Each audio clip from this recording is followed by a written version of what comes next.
lam ka to kan tu te ting ting na ve kun chi bai i channel u on like saka on subscribe sak chat dina kwa pi ma kya ka hon nge na i lam ka hopia coronavirus covid-19 ichi positive case som wal bang om ta hi manina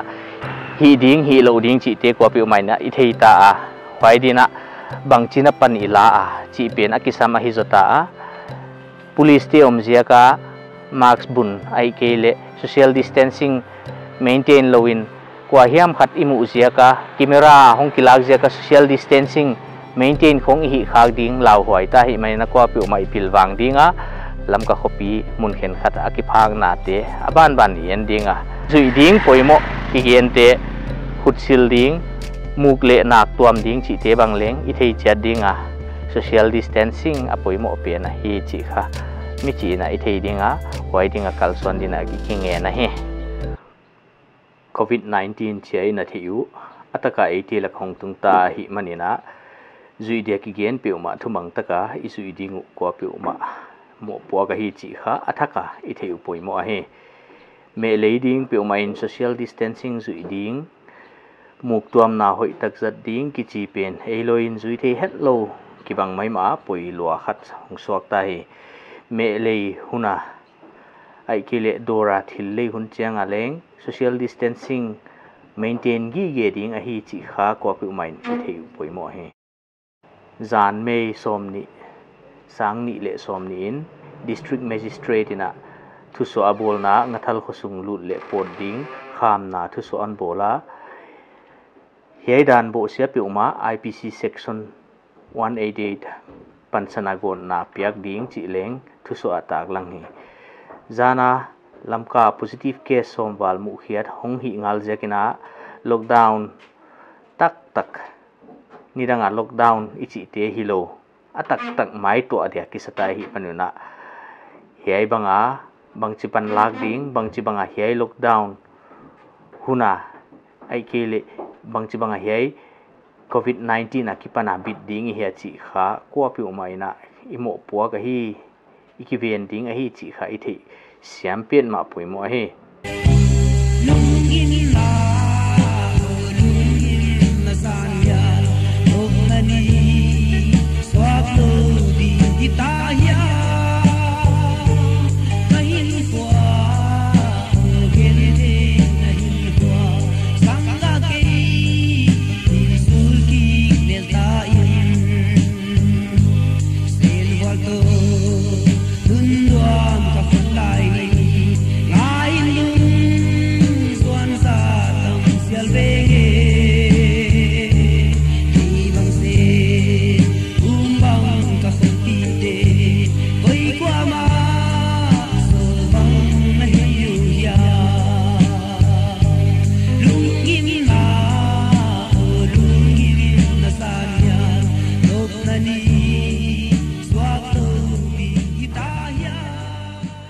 virus akipan kiven bit thein ringa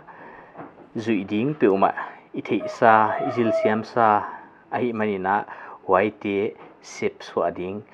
imo puak le waite siam so adia ikiman gi ge poimo ta hi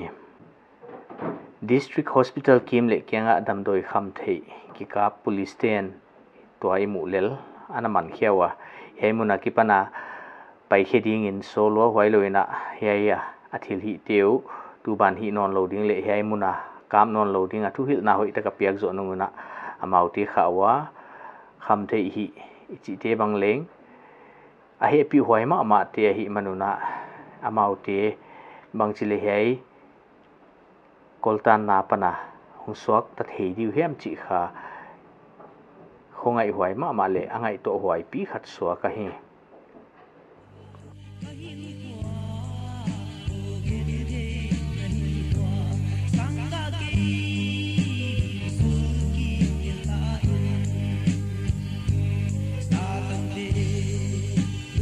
hei covid-19 do dal na to kisain police ken nak takin pan lagi gewa amaute ikitho apiu poimo a hopi sunga dor ki hong chi tela wang ma ma wailo na gari dai to la tam hi omgi ge manina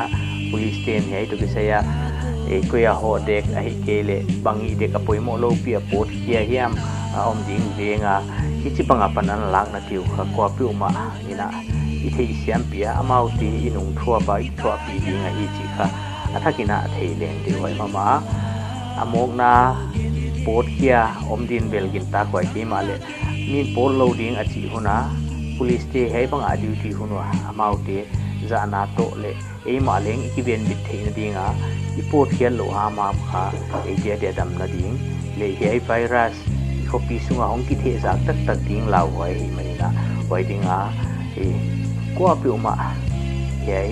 virus ki the za lo na dinga ipan khopa ido khopu poimo ataka tuak to ding ki hita he manina kwa pi ki thuman to poimo a tuna covid case som wal hong hita test nai lo bangza positive case hong of thei lai ding hiam chi te thei bullo a hi phot lai ja kin leng pilwan ma mau poimo a quarantine center duty te hina quarantine center om te hitale ko pi uma ke virus ki the jak lo na dinga pilwang thei top so chat na ikingena mundanga ki panhong pai lai ding te bang leng ai thei chana ke virus potu polutu kai khade ochi ikiven siama apoimo ten lo pot ke lo ding chi te wailoina ihut te silsiangi ge ding imugle nak tuam ding mirang to ki sukhak lo ding social distancing ichi te ko apewin zui chatting ina ikingena ojakina dor ai ho hunte bangin leng ima akwa naom papupa moglowa koi taka social distancing maintain koma pan ilaka bante ile poimo tadinga hi chi kha athakina ko apu mai ni thi sai ma le thakini thei dinga waidinga kalsuana waidinga panga hei virus lam ka hopia pana ahong theng siang theina dinga pan hop pen mau poimo he a virus ni ke pot ke lo chi sia ka hei virus pen kai lo ding chi nai tuan lo a virus pen bang tana hong ki the za khin ta chi ki the lo hi mai na ko api uma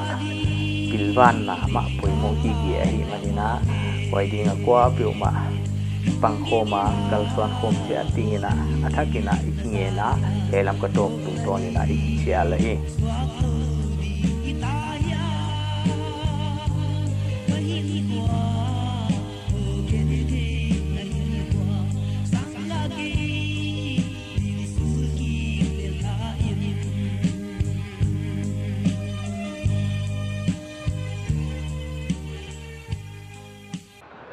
coronavirus